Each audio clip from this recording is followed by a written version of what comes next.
ఓం నమ శివాయ. ఓం నమో నారాయణాయ. కర్మ నివారణ నరదృష్టి నివారణ కాళభైరవాయ నమో నమః. ఓం ఆంజనేయాయ విద్మహే వాయుపుత్రాయ ధీమహి తన్నో హనుమత్ ప్రచోదయాతు. హరి ఓం. మా ఛానల్కి స్వాగతం. చూస్తున్న వీక్షకులకు ప్రేక్షకులకు ప్రియ కాళభైరవ భగవద్బంధులకి స్వాగతం పలుకుతూ మమ్మల్ని ఎంతగానో ఆదరిస్తూ ఉండబడినటువంటి ప్రియ సోదరీమణులకు అందరికీ, సనాతన ధర్మ సంరక్షకులకు, జ్యోతిష్య అభిమానులకు స్వాగతం పలుకుతూ అందరిపైనను శ్రీ హనుమంతుడి స్వామి వారి యొక్క ఆశీస్సులు ఉండాలని కోరుకుంటూ ఆశీర్వచనం. అందరికీ ధర్మ మార్గము, భక్తి మార్గము, రామ మార్గాన్ని ఏర్పాటు చేసే శక్తిని మనసు ప్రసాదించాలని మనసారా శ్రీ హనుమంతుడి స్వామి వారిని కోరుకుందాం. 1వ తారీఖు 6వ నెల 2024 నుండి 15/6/2024 వరకు పుట్టినటువంటి వారందరూ కూడా ముందస్తుగా జన్మదిన శుభాకాంక్షలు. గతంలో వివాహం చేసుకున్న వారికి వివాహ వార్షికోత్సవ శుభాకాంక్షలు. 1/6/2024 నుండి 15/6/2024 వరకు గ్రహ గమనాలను ఒకసారి వీక్షింపచేద్దాం. మేషరాశిలో కుజుడు స్వక్షేత్రకారకుడు, వృషభ రాశిలో చతుర్గ్రహ కూటమి, రవి బుధ గురు శుక్ర సంచార స్థితి, శుక్ర భగవానుడు స్వక్షేత్ర సంచార స్థితి. రవి చేత గురు శుక్రులు ఇద్దరు గురుమౌఢ్యమి శుక్రమౌఢ్యమి జరుగుతున్న విషయం తెలిసినటువంటిదే.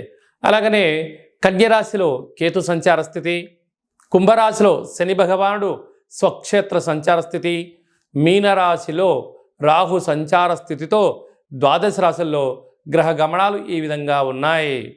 మేషరాశి వారికి గురువారం అమావాస్య రోహిణి నక్షత్రం రోజు ఎలాంటి విధులను పాటించాలి, జాతక చక్రంలో చతుర్గ్రహ కూటమి ఉన్నప్పుడు ఎలాంటి యోగాలు పొందాలో ఈ వీడియోలో సవివరంగా సంపూర్ణంగా తెలుసుకుందాం. మేషరాశిలో ఏ నక్షత్రాలు వస్తానగా అశ్విని నక్షత్రంలోని 4 పాదాలు, భరణి నక్షత్రంలో 4 పాదాలు, కృతికా నక్షత్రంలోని 1 పాదం కలిపితే మేషరాశి. చాలామందికి పుట్టినటువంటి కాల సమయంలో డేటా ఆఫ్ బర్త్లో లేనటువంటి కారణం వలన పేరు యొక్క మొదటి అక్షరాన్ని అనుసరిస్తూ రాశిని తెలుసుకునే ప్రయత్నం చేద్దాం.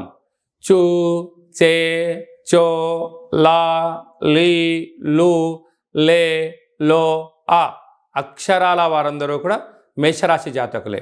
మేషరాశిలోనే కుజభగవానుడు స్వక్షేత్రకంగా సంచారం చేయడం వలన చిన్న చిన్న విషయాలకు ఆందోళన తగదు.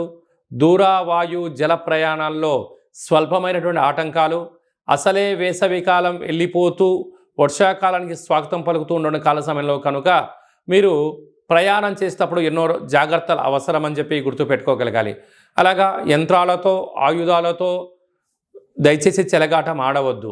ఎందుకనగా కుజదోష ప్రభావం కారణం వల్ల మీరు ఎంత మౌనంగా ఉన్నా, ఎంత ప్రశాంతంగా ఉన్నా ఎంతటి వ్యక్తులు కొందరు పని కట్టుకొని మిమ్మల్ని అనేక రకాలుగా సూటిపోటి మాటలతో డిస్టర్బ్ చేయాలని చెప్పి ప్రయత్నం చేస్తూ ఉంటారు. ఇదంతనూ కూడా అది వారి వ్యక్తిగతం కాదు, గ్రహ సంచార స్థితి ప్రభావమే అని చెప్పి గమనించడం వలన, అంటే ఏదైనా ఒక విషయం తెలిసినప్పుడు మనం మౌనంగా ఉంటాం. అలాగా మౌనమే మీకు శరణ్యంగా భావించగలగాలి. ధనావాకు కుటుంబ స్థానంలో రవి బుధ సంచార స్థితి ఉండడం వలన ప్రభుత్వ ఉద్యోగ ప్రయత్నం చేసేవారికి ఇది చాలా మంచి కాలము. ప్రభుత్వ ఉద్యోగంలో ఉండబడిన వారికి ప్రమోషన్స్ కోసం ప్రయత్నం చేస్తున్నట్లయితే అనుకుంటున్న ప్రాంతానికి మీరు ప్రమోషన్స్ అవుతారు.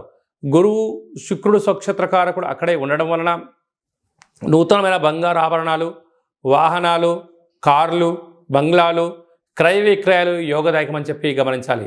కాకపోతే రవిచేత శుక్రుడు కలిసి ఉండడం వలన కొద్దిపాటిగా ఏదైతే అనుకుంటామో వాటిని మందకొడిగా సాగే పరిస్థితి ఉంటుంది.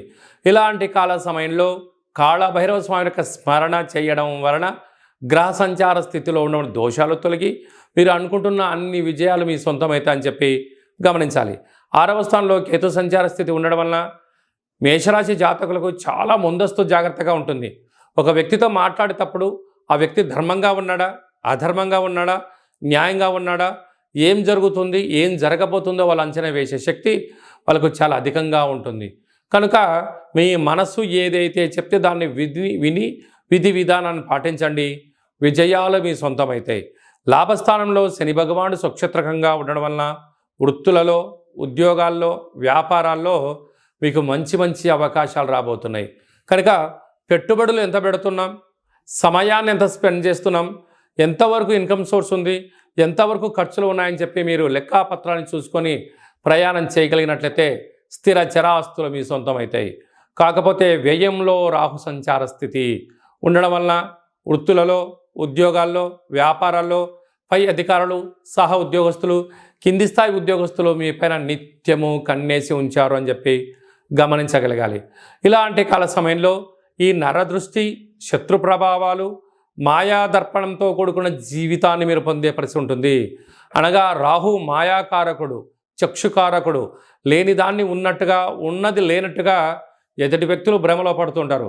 ఇలాంటి కాల సమయంలో మీరు ఎంత బరువు అయితే ఉంటారో అంత బరువు కలిగినట్టు లవణం అనగా ఉప్పును తులాభారంగా చేసుకొని నీటిలో ఉప్పును మీరు ఎంత బరువు అయితే ఉంటారో అంత బరువు నీటిలో కరిగించి ఆ నీటిని మహాదేవుడికి రుద్రాభిషేకం చేసుకున్నట్లయితే ఈ కర్మ తొలగి ఈ మాయను ఛేదించి సత్యాన్ని గ్రహించి జీవితాన్ని సువర్ణమయం చేసుకుంటారని చెప్పి గమనించాలి.